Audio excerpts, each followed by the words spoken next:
I would say in most countries, you are at 99%, Wow. 90% to 99% battery cages. Wow. In some countries where there's slightly more free range, you get a slightly higher percentage. The baseline is a bit higher, but most of the time it is battery cages. Even the native chicken.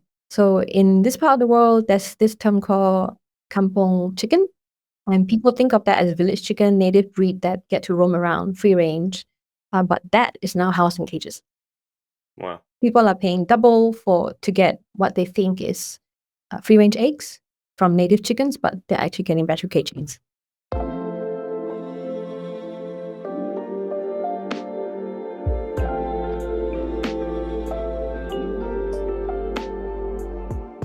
Dawn Neo was one of the first people in Asia working on cage-free reforms and farm animal welfare. She started working on this topic around 10 years ago, often as one of the only individuals talking to major food companies about improving the lives of animals in their supply chain. Dawn is now the Director of Corporate Engagement at Global Food Partners, and she works with food and hospitality businesses as well as other stakeholders in the industry to improve farm animal welfare. And prior to that, she was the lead for Humane Society International's Farm Animal Welfare Program in Asia. Given her extensive experience in the sector, we cover, I think, lots of important things. Whether it's the major trends in Asian farming, the 2025 cage-free deadline, how to deal with countries with large informal markets, and cultural differences in campaigning and negotiation, and much more. And on the podcast side, I've been slightly slower at getting podcasts out, so apologies for that. But I am actually looking for some new guest recommendations. So if you know someone who kind of fits the style of maybe previous guests or has some interesting thoughts, opinions, and content to share with broadly people working and interested in animal advocacy, please reach out to me. You can do so via LinkedIn, at my personal LinkedIn, James Ozdan, or you can reach out via the podcast email, which is hello@howilearntoloveshrimp.com, and I'll also link that below in the show notes. Please don't recommend yourself for now. It's always nice to hear about other people. But yeah, we'd love for you guys to send in some recommendations, and hopefully we can have some of those on in 2026. Also, this will probably be the last episode we release in 2025. So I just want to say I hope you all have a great end of year.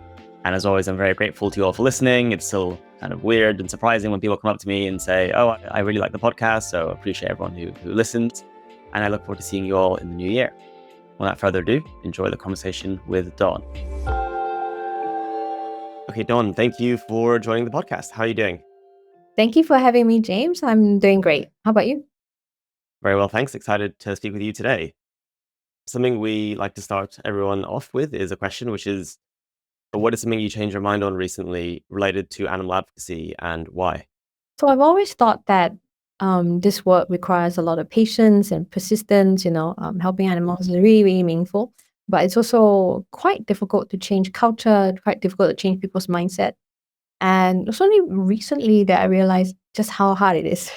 Just how hard it is and how much resilience we all need to have in order to stay the course and stay motivated and be grateful for all the wins that we're getting instead of focusing on what's not yet done.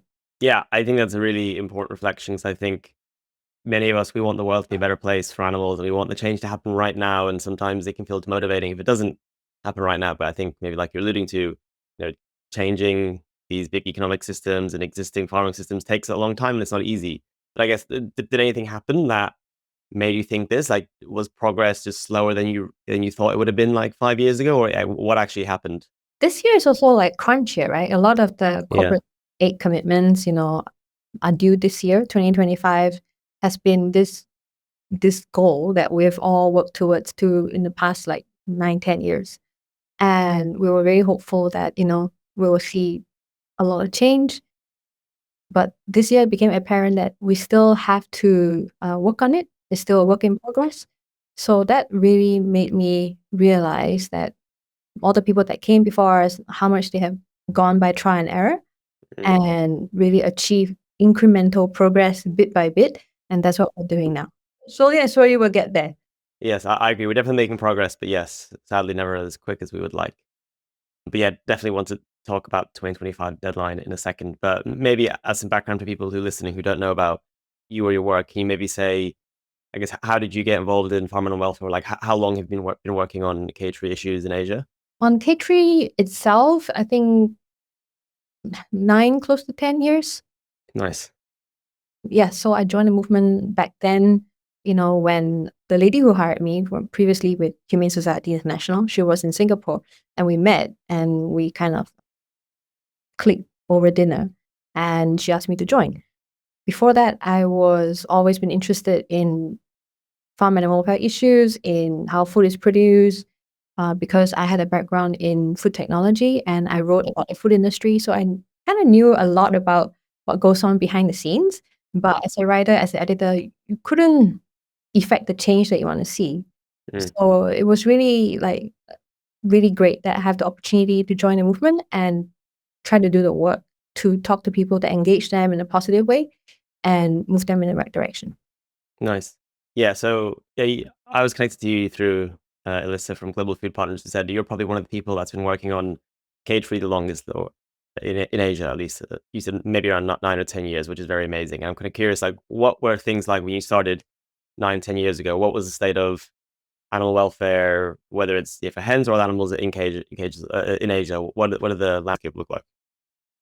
So at that time, I think usually I'll be the only one that, will be engaging with a company. They've never heard of the issue.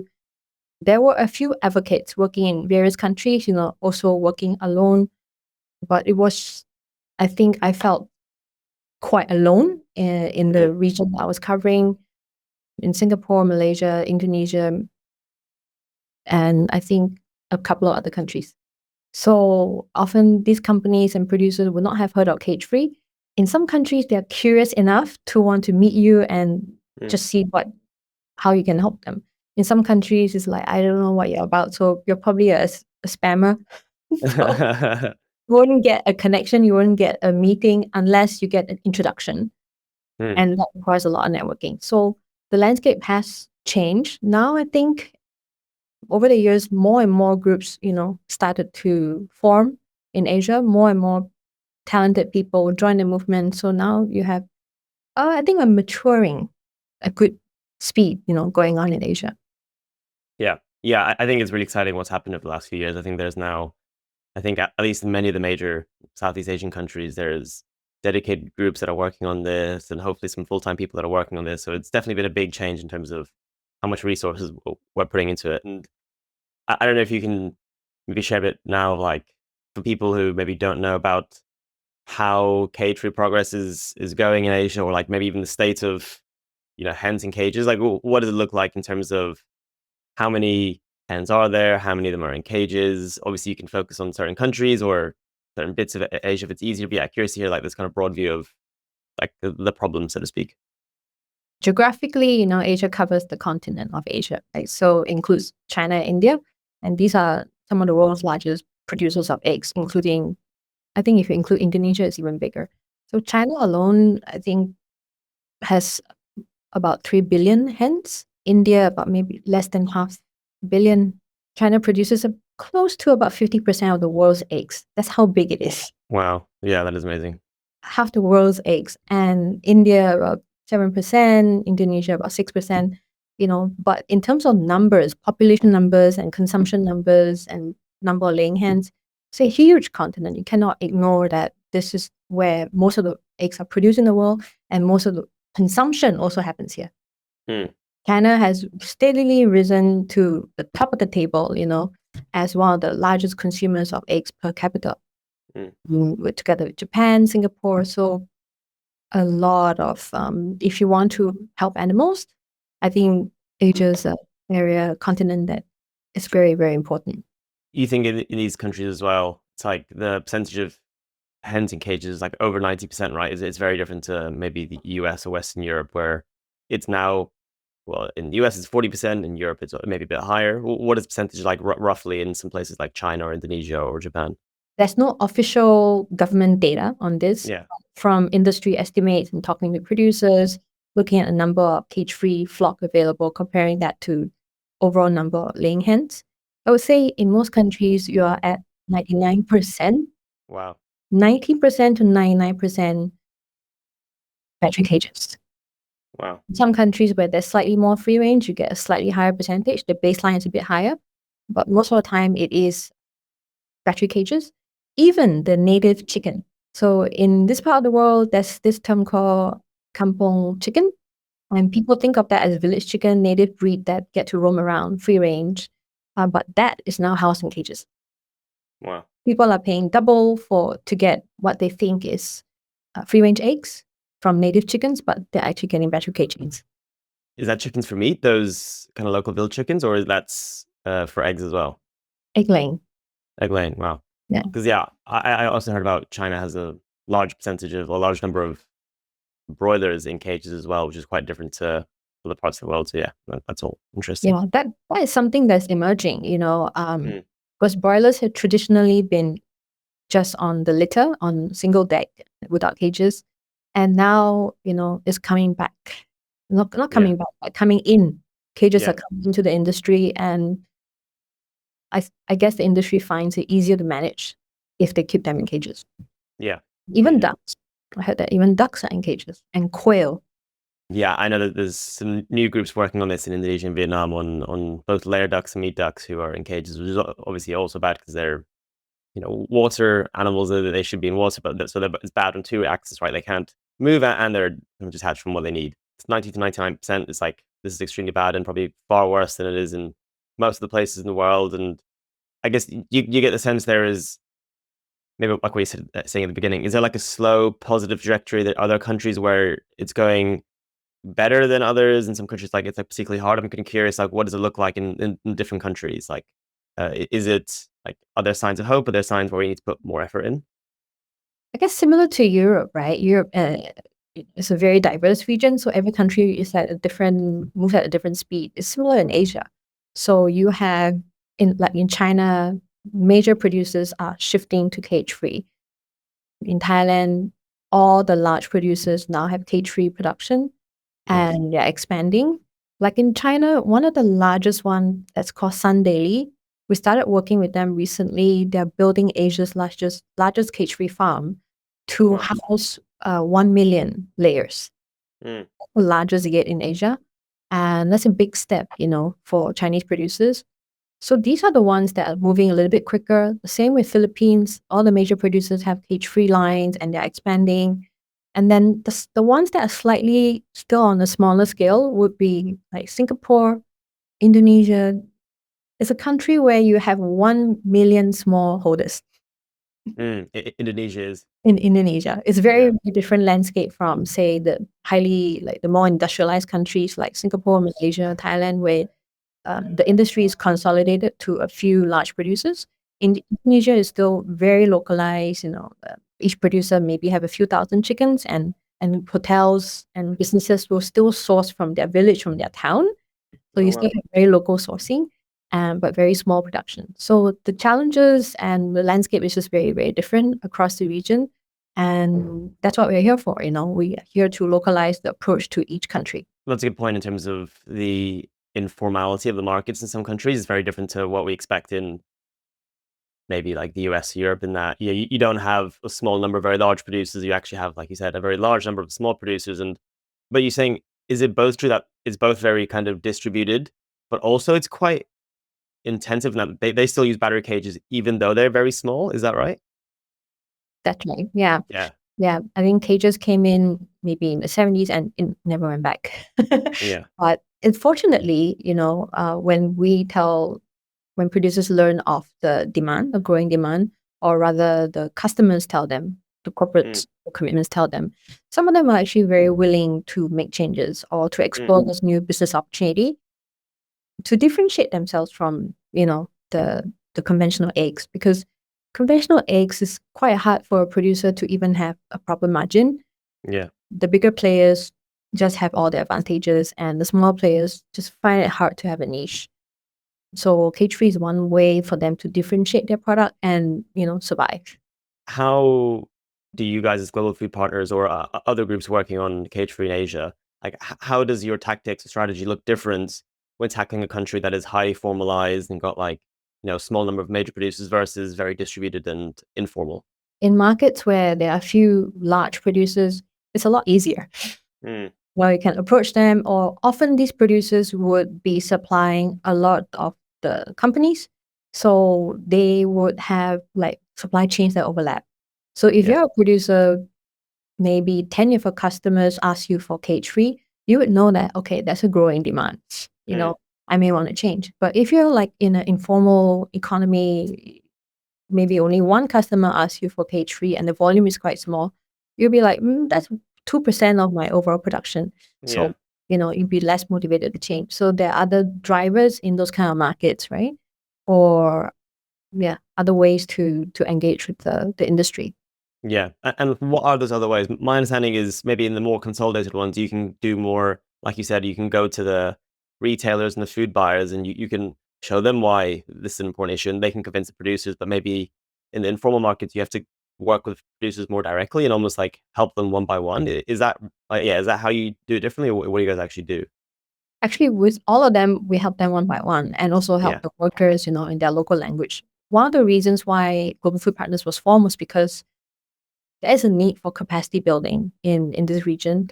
And because there are a lot of different languages here, different cultures, a lot of the knowledge and materials that were available in English in Europe or in US doesn't really translate well here. And in the early years, we were bringing producers to farms in Western countries, and it's all great to see. But when they go back, they still have challenges knowing how to move to cage free, and the whole infrastructure is not ready. There's no vets that know about this, the medicines, the equipment, people, all these capacity building is not yet done.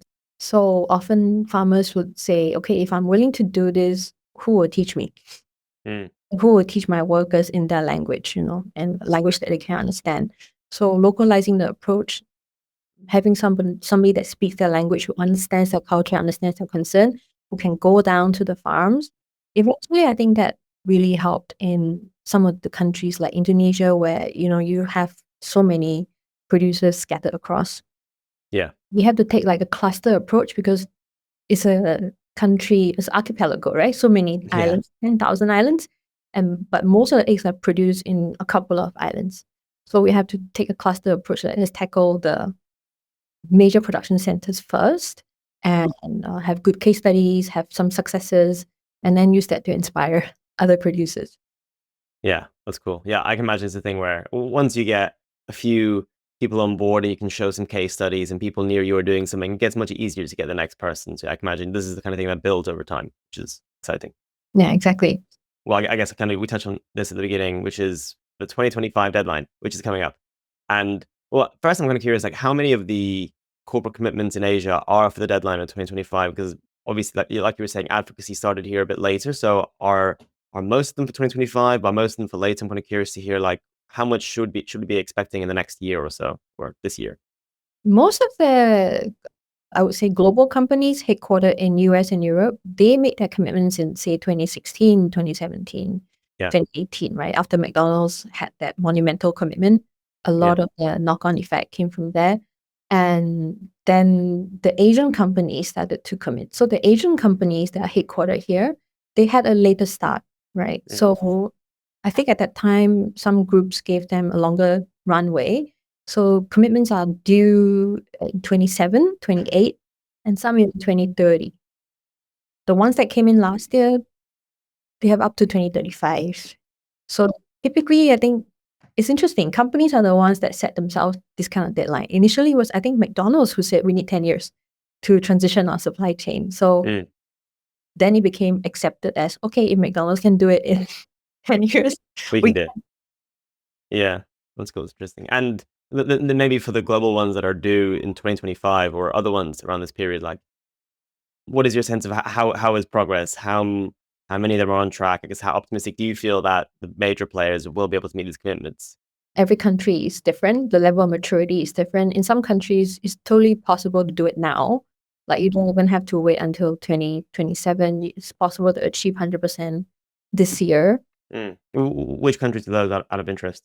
So countries like China, Philippines, Thailand, where major producers already have cage-free eggs, so there's a lot of Yeah. supply available, and the price gap is not unaffordable. It does cost more, but it's reasonable. And so it is possible if a company has the budget to do it, they can source for physical eggs. The main challenge is to do with like processed eggs, liquid eggs, egg powder, and that's not available yet. So you either import from US, Europe, or offset that using credits, which we developed that system, right? So, and with that, they can achieve 100% of their goals. Whereas for some countries where the price gap is slightly more, like in Singapore, cage-free can cost double or triple. Wow. It can be more challenging for companies to implement here if they don't have that bandwidth to adjust prices on the menu or pass on the cost to consumers. They may find it more difficult. So one of the things that we do is to really work with them and see how we can, work with suppliers and try to reduce that cost impact. Yeah, and the main reason for the price difference is because it's just like a lack of major producers have made the transition or supplying cage-free eggs. Therefore, like the supply is just too constrained. It's a chicken and egg situation. Yes. I was going to make that joke as well. I feel like I had to come out at some point. The reason why it's expensive is there's a lot of reasons, but one of the main reasons is that the volume is not high enough. Once you have economies of scale, the cost of producing per egg can be lower. And when you have enough buyers also, the producers are not making losses, then they can charge less, afford to charge less. So in Singapore, if you have only one farm doing cage-free and the volume is quite low, and the buyers are not buying because it's too expensive, unaffordable, then this farm cannot expand. So a bit of a conundrum. But fortunately, I think the demand is now increasing. There are more and more commitments coming in, so they're doing well. So prices eventually, we've seen in, say, Thailand, initially a few years ago, they had the similar problem. And now, 20, 30% price gap is possible. So companies are saying, oh, it's 20, 30%. It's easier to do. We can do it. Yeah. That's cool. Wait, and so then, what happened in Thailand to break this deadlock? Because I can imagine it's a real problem where producers don't want to start producing more because there's no demand. Buyers don't want to do it because it's too expensive. Then, how do you solve this kind of difficult problem? Fortunately, there are enough buyers to give producers that signal to expand. Okay. And once you have the expansion going on, then the prices just sort themselves out. But even in Thailand, it's not like without challenges still, because Thailand is fairly kind of in terms of length, it's quite a distance. So you have most of the cage-free producers in the central area. So the north and the south, like the beaches in Phuket and the north and mountains, you don't have enough cage-free eggs. So there's still transportation logistics issues to solve. And we're hoping that with credits, it will kickstart that, just add on to the expansion and help with the economies of scale. And also with producers succeeding in these areas, then the producers in the remote locations can be inspired to also make the change. With the companies that are not on track to hit the 2025 deadlines for reasons of, like lack of supply or price, or maybe a lack of interest in some cases, I guess, what are they saying about what they'll do? Like, how much are you speaking with them? And are they saying, yes, we're going as fast as we can, we think it'll be next year, or no, we can't do it, we need credits? Or what are you hearing from those companies? Some of the buyers are very serious in implementing their commitments. They have already achieved their target, either 50% or more. Some are already at 100%. So definitely there are some that have sorted out internal implementation, challenges. There are some that, are still at the stage where they are finding it difficult to implement in certain parts. For example, liquid eggs, remote locations, these are the areas where there's still some challenges. But fortunately, if they're willing to consider credits, I think it can be resolved. They can still meet their commitment on time and lower the price impact.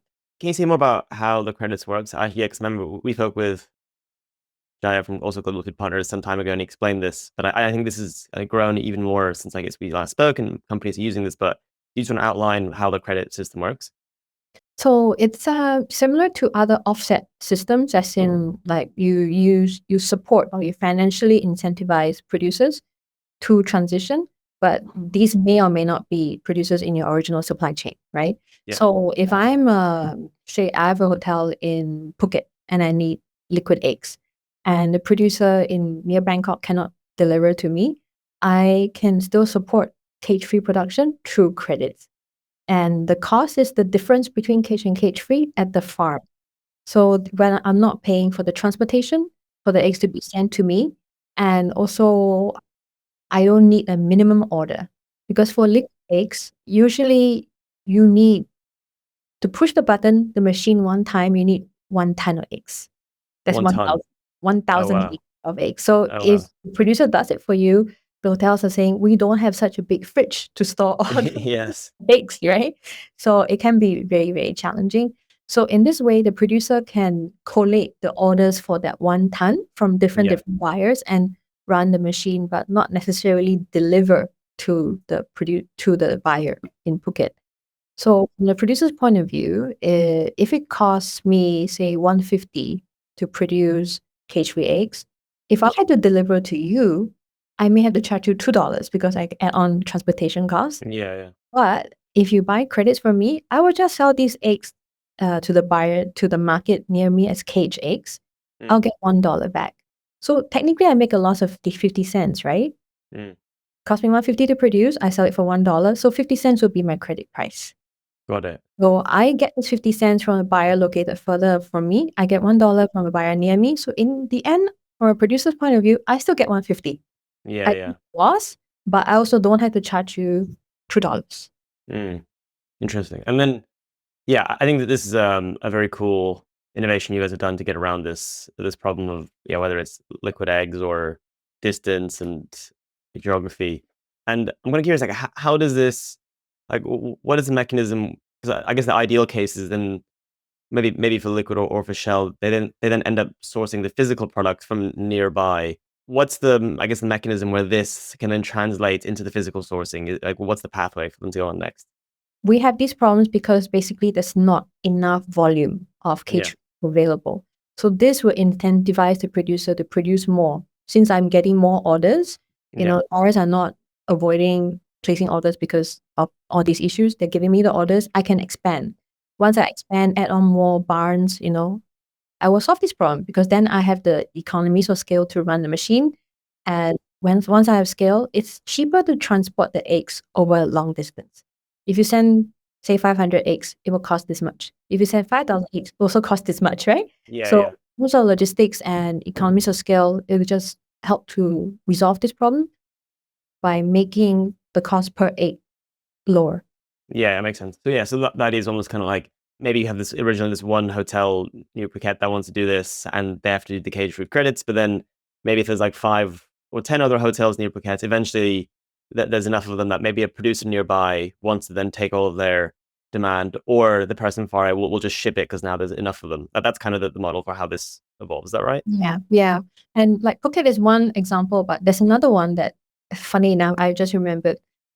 It's an island near Singapore called Batam and Bintan. So they're Indonesian islands, but geographically they're closer to Singapore. So it's quite interesting. You have to look up Google Maps to see how it looks like. So it takes 5 days for the farm from Java nearby to send the eggs all the way to Batam and Bintan. And the producer first packs the eggs, put it on a bus. The bus goes to the ferry, goes to the port, goes on to all the way to the other port in Batam over 5 days, gets onto another bus, goes to the hotel. So that journey that the eggs take is incredible. Somebody should put a camera on an egg carton and and speed it out, right? And then you can see that sometimes it arrives cracked. It may not be fresh anymore. There may be issues along the way. So some customers, some corporates are saying that we're willing to pay more, like double for the eggs to reach us. But they also want supply chain stability. They want to make sure that they get their eggs. They don't want the eggs to be cracked. They want eggs to be fresh. So it depends on what they actually want.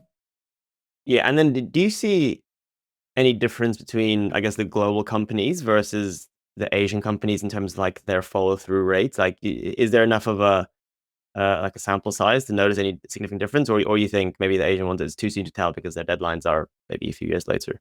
Kind of hard to say.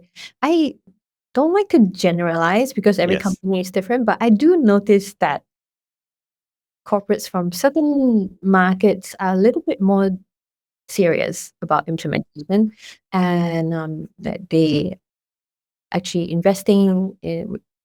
co-investing with the producers. They are buying the egg. They're achieving 100%. So I think these are going to be the leaders, right? And if you check like ranking reports, you tend to see that particular countries tend to shine more. So it's not a matter of like whether it's a Western company or Asian company. Just depends sometimes on whether the direction comes from the top. Yeah. Whether the CEO, whether the leadership is there to make sure that these pieces are in place so that policies can be implemented. Sometimes if the people on the ground are not even told that they have a commitment, then it can be very difficult. Sometimes we meet them and they're like, we have a commitment. Once in a while you do get that, right? Yes. I've sadly heard that a few times with people talking to people who work in maybe a local branch of a global company. They go, no, we don't have this. And you show the website. They're like, oh, I wasn't aware. I heard that at some point they were like, oh, if it's in English and not in our local language, then it doesn't count. Oh, yeah. Funny. Yeah. Stuff. But it's rare now. I think it's rare now. Coming to like 2025, more and more, I think they are aware. They're just looking for solutions. I guess I'm curious, which countries have surprised you either positively or negatively, and like how quickly they've gotten there? I think other ones where you think things have moved like relatively quickly over the last 10 years that you think is like a pleasant surprise? I was really, really surprised by Japan and Philippines. You know, like I've always known that, in talking to farmers and also corporates in Thailand, they're very, very open. So Thailand, they export a lot to Europe as well. They're just very open to external influences, and they want to be like leaders in this.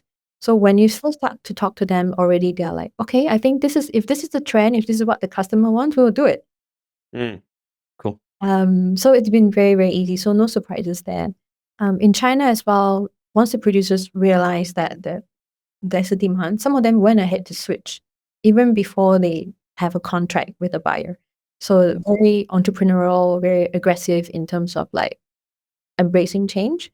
But Japan has always been a country where I really admire them for their diligence, their dedication. But change is a dirty word in Japan, right?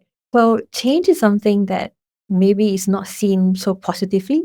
Yeah. And you have to use another word that replaces change in a more positive way, like, improve or Progress or something. progress. Yeah.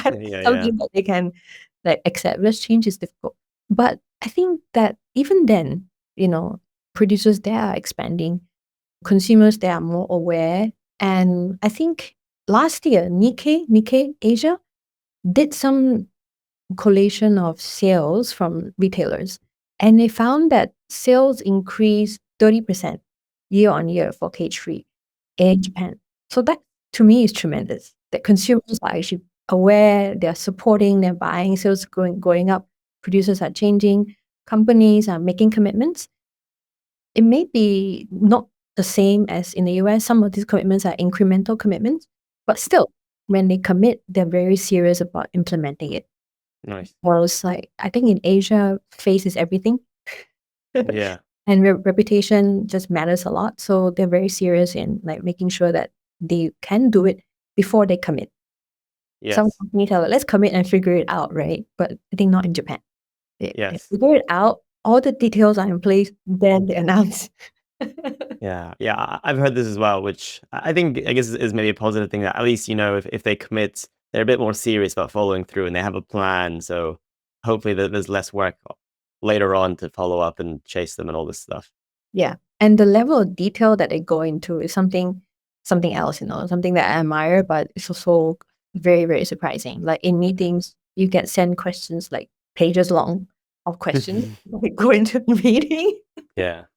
So they have really investigated, thought about it, looked through your history, your background before they are willing to meet you. So the attitude that they take towards this, I admire them.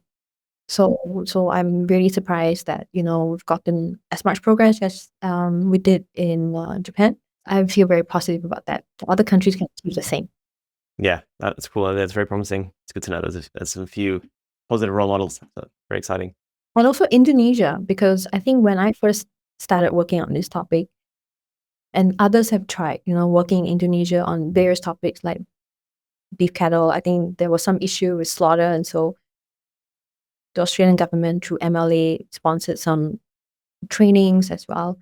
And so animal welfare was not a new topic at that time, but laying hen welfare was. And all of us thought that Indonesia is one of the hardest market to work in, because more than other countries, they prefer engaging with locals. Yeah. It's similar in Japan, but this concept of like foreigners coming in to tell them what to do. Yeah. Some more of an issue, I think, in Indonesia, and it's really hard to form partnerships and get things moving and like be sure that it continues to move after you leave. Right. So, but I think that's a country where we've seen tremendous progress in the past few years, because we have local teams now that understand local culture and also adapt the approach to local sensibilities. So a lot of progress in Indonesia. Now there's an association of cage-free farmers. Now there's more than 11 farms certified in Indonesia, which I never thought would be possible within these few years. That's weird, because I think something that's also happened in China and also Indonesia, right? So that there's like, what happens is there's becomes like a network or an association of cage-free farmers, and then is the plan that they almost support one another and support new people to join, and when you join, you become certified by like an independent body to make sure your standards are good, and this is kind of how the snowball rolls down the hill. Exactly. They just kind of can organize themselves, and support each other. So they're not as competitive as what you see in some other markets, because the geography is so big, right? So they end up, and the market is so big, so they're not as competitive. I notice they're willing to help each other out. Nice. That's cool. Maybe on the backdrop of this is like amazing. There's lots of examples and stories of producers and buyers going towards catering demand increasing. But I guess behind this, is there like a general increase in egg consumption that is in some of these countries that is like greater than the cage-free egg demand? So I guess we're not yet close to filling the new egg demand, right? So I guess at the same time, egg production is still increasing in all these countries. Is that roughly right? Yes, consumption is increasing because, this is a region where they're moving from developing economies toward developed economies, right? So more industrialization, more pastries, more cakes being consumed, more bakeries. So overall, it's surprising. Like Indonesia is another one. Like a few years ago, they were not near the top at all in terms of consumption. They were at maybe 55 eggs per year per person. Right. And now it's drastically changed. A lot of them move into the middle class. They're educated, and they also consume a lot of processed food. So egg consumption has gone up. So now they're in the top 10. Yeah. Interesting. In terms of consumption of eggs. In China as well, rapidly developing economy, huge consumer eggs. So they're non-world's number one together with Mexico. Yeah, makes sense. So this change towards cage-free, I think it's in step with the rise in consumption of eggs. So overall number of laying hens is also increasing.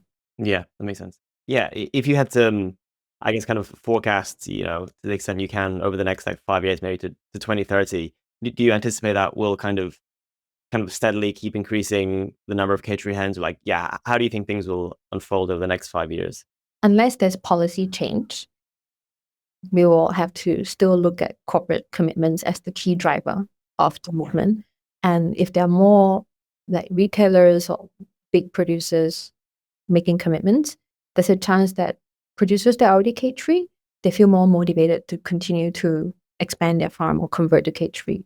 So that is happening. So it's hard to predict exactly what will happen, but that seems to be the trajectory, and more local companies, Asian companies, are making the change. And often I think there's this misconception that Asians are like have different values towards animals than the West. I think Asia is a very, very big region, and the situation in every country is different. For example, in Singapore, if you go online to, like, say, online supermarket and you look for cage-free eggs, you will see people leaving reviews. And the reason why they are supporting this is because of ethical reason. And whereas in some countries, the conversation is still about, like, is this healthier for me, rather than about the animals. But I think that's gradually changing as societies become more and more affluent. Yeah, makes sense. Are there any other misconceptions that come to mind that maybe Western advocates have about, Asian cage-free progress, whether it's a particular country or the broad trend? It's interesting because I think some people talk about how maybe the movement started with a similar approach. And I think in Asia, maybe the approach can be a slightly softer approach sometimes works better. Maybe aggressive campaigning may or may not get the results that you had gotten in the West. Sometimes a little push is enough to embarrass people into action rather than aggressive campaigning, and that could backfire. I think the movement is still trying to find a sweet spot in terms of like how do you approach companies. I think I see that just conversations and softer campaigns sometimes can give you results. Nice. That's cool. Yeah, I definitely want to talk about the cultural differences in campaigning, or like what's the right level of pressure which is needed for different companies in different countries. But maybe I guess a couple of questions on maybe the broad stuff before that. 2025 is a big year for deadlines and accountability. I'm kind of curious, like, in terms of our priorities as a movement, like, do you think most of our efforts should be on enforcing some of the existing commitments to make sure we kind of build this initial supply chain, or do you like, or how much value should we put on trying to get new commitments? I'm kind of curious on how you kind of split the efforts of maybe your time or other people's time more generally. It's interesting to look at the informal versus formal market in each. Yeah. In countries where they are less industrialized, most of the consumption, is happening in the informal market. So the formal market, we have to actually look at which one has the volume to make the shift, because ultimately what created the shift in the US was because McDonald's had 8% of the egg supply chain in the US, and that cascaded the change. In EU, it was because of legislation. In Asia, you have some seeds of legislation or labeling, going on, but it will still be the corporates driving this change for the next few years. You really have to look at the informal market versus the formal market, because a lot of countries, the consumption is still happening in the informal market. So if you look at the formal market, who are the ones that have the most sway over the supply chain? These are the ones, that will drive the change. Hopefully, they will be part of the movement as more and more companies, want to include that in their CSR, and more investors also pay attention to this issue. But it's, I think that will be what would drive the change in terms of volume. Yeah. So if I'm understanding you, it's something like implementation versus new commitments is maybe a less important question, but it's like you find who in the formal market basically you just focus on the formal market and you try to get them first. And if they haven't committed, maybe focus on getting them committed. And if they have committed, the focus should be on making sure they actually follow through. But the main thing is trying to get the formal market to move, and therefore it makes it easier for everyone else, including the informal market. Is that kind of what you're saying? That's right. And if the products are available on the shelves and consumers are more exposed to it, then, naturally people become curious, and when it's available, the change will start. Nice. Maybe now we can talk about the stuff we touched on before, which is these kind of cultural differences in campaigning and, how, quote unquote, aggressive or soft you should be pushing. What's been your experience with advocates starting these campaigns in Asia? Do you think they've kind of struck the right balance, and again, I guess this is also like very country specific. Maybe in Japan, you should be more soft. Maybe in some countries, you can be more aggressive. I'm kind of curious, like, how do you think people have implemented these tactics so far? It's interesting. They have just used different tactics, for example, in Indonesia, you can go on the street, you can protest.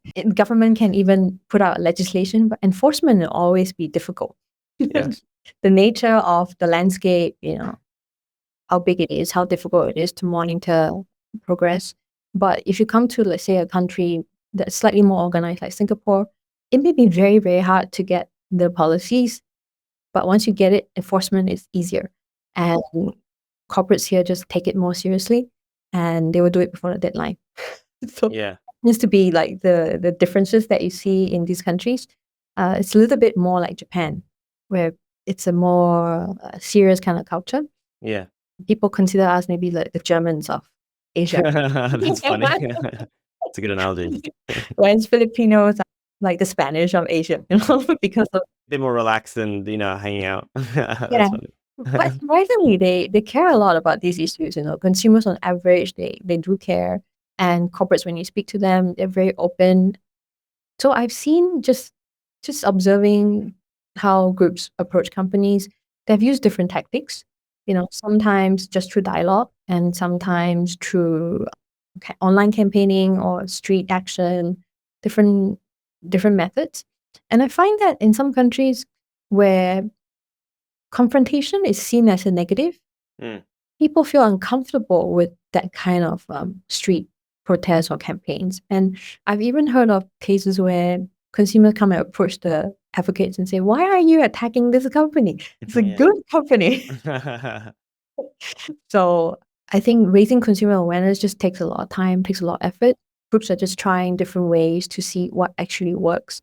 So we need, I think, more innovative ways to bring the message across. And it tends to be that a softer approach can work to a certain extent. And companies tend to be more willing to make incremental changes. So in some countries where maybe the supply is not available yet and the price gap is big, like asking for 100% may be more tough, and they have more success asking for like a 10%, 20% commitment with actual volumes. And this is where I think we can learn from, I think, the shrimp movement. They were not going in to ask for 100% commitment. Yes. Asking for a commitment to a certain volume with parameters. So with certification and all that in place, I think that's quite smart and something that we can learn from. Yeah, that's a good point. And I think something that actually someone did, I think I was talking to someone who was involved in catery in the UK, maybe I guess maybe quite a long time, 10 plus years ago. And they were saying, early on, we weren't asking for 100%. Like you said, we were asking for, 20% or 30% or whatever. And then now our baseline has become, you ask for 100%. And then if you're asking countries or people in countries where it's very new to do 100%, it can be quite hard. So it's like, yes, that is a good thing. A good question is like, maybe we should be asking for a bit less just to get the ball rolling, and it's easier to build momentum this way. So yeah, that is a very cool question. The key part is the milestones, right? If you ask for less, but you have a glide path as to increase year on year, I think that gives producer a clearer signal as to whether these commitments will be implemented. Remember when I first started, when I was talking to producers, some of them were saying, "I don't think these commitments will be implemented because I haven't heard anybody place the order yet." But that was also like maybe 8 years ago, right? Yeah. Coming to like this year and last year, producers are telling us that they are seeing the orders come in. Some of them have been motivated to expand. So at least for some of them, it has been that they were glad to be proven wrong. Yeah. Yeah. I've been to events where they never thought that previously we would have disagreed on like the trajectory, and they were happy to be proven wrong. And they say, "Oh, I didn't think that this would happen in my country, but it's happening." It's very cool. It's exciting. I think that's interesting on how much you should ask for. Maybe in some cases, actually, you should ask for lower than what you want, just so you can kind of like build this momentum and show produces demand. And there's the other question of like tactics, right? It's like not what you're asking for, but like how you're asking for this thing. And yeah, I think this is where maybe there's been some, questions on how aggressive should you be in like saying the company's doing something bad, or tactics in terms of like protesting outside of their headquarters. And yeah, I guess I'm kind of curious because I've kind of heard different things on this. Some people say, for example, Japan is a very like kind of polite, respectful culture, and you don't want to be super, aggressive and in your face, because maybe that will actually hurt your chances of progress. But then some organizations have done this, maybe Open Wing Alliance with QP, which is a major, obviously, egg user as a mayonnaise company, I believe. And then that seems to have worked. So I guess I'm kind of confused. Like, does it work with some companies, not with some companies? Like, could it actually make our chances worse of success? But I'm kind of curious, like, how do you kind of reconcile these two things? I guess there's no one size fit all, right? Yeah. In some cases, some companies, just the idea of like maybe just putting them, on a scorecard or ranking report is enough to make them feel competitive, and they want to move up the tiers and they want to improve. Maybe not to the extent of making a commitment, but they do feel some pressure to improve. And some companies, just that doesn't really work. So it depends on the individual country, the culture in each country. So in order to work here, we have to really spend time, learning about the culture in each country and what makes these people click. Like what works in Singapore may not work in Indonesia, may not work in Japan. So it's very, very localized in that way. And then also the person that you're talking to, whether they're motivated, whether they are influential enough to convince their boss, who is the NGO in that company. Yeah. Talking to the right person is like, sometimes you get lucky. Sometimes it's like you do your research and get to the right person. Let's say you're in the Philippines, you've done all the right things for the Philippines. The company still doesn't commit because the company doesn't want to maybe spend this extra 20-30% getting the cage-free eggs. Do you think then doing something that is like a level more intense, let's say, because like ultimately I think no one really likes being campaigned against in like a intense way or being called bad things. So I think in a way it's kind of same for the That's right. world. But what do you think on like stepping up the pressure when companies aren't still moving? So we don't campaign, but I've Yes. definitely seen cases where these kind of like billboards or campaign, they work and they work very quickly. And I've also seen cases where you campaign for a year and it doesn't work. They Yeah. just dig their feet in and just plan to withstand the campaign. So it's very hard to predict. Like, I've heard cases where companies have decided that we're going to hold on for 5 years. Like, no matter what you do, we will not Yeah. talk to you. I've just hear from hearsay. But the moment the campaign started, they caved in. So it's very hard to really predict like how much they care about the pushback from consumers' reputation, So it's case by case. Like Yeah. QP, luckily, it's a Japanese company, so they're sensitive to how they were perceived. Same in Thailand, like you put like CP on the ranking table, you see them, they want to improve incrementally. So sometimes softer tactics can work to a certain extent, Yeah. but they may not get you the commitment. Yeah. Right? You get the commitment, often it requires a combination of different things and some process. I've definitely been in meetings where, the first meeting and the boss say we'll commit. And then you go down to talk to the procurement person. The procurement person says, did the boss realize how much this would cost us? That's funny. I think it's funny that I think people often think it's like, I just need to convince, one person in a company, but obviously I've never worked directly in this work, but what I've heard is there's many layers of people you have to convince, and there's often people inside trying to convince each other, and it's a very complicated mess of like who you actually have to influence and who has power. Yeah. Yeah. It's like, trying to influence policy as well. Yeah. Sometimes if the person that you're engaging with leaves and then, it's like a totally new company that you're trying to engage with, right? Yeah. Trying to find who's the next person that's in charge of this. So there's no one size fit all, and luck is there's an element of luck. Yeah. I believe that. Yeah, for sure. And of course, hard work, being creative, trying different things, and keep trying until you succeed. So Yeah. I think that's the beauty of overall like, the movement. I think people know that it's hard, but they know they have to be creative. And what used to work may not work anymore, and you just have to come up with something new.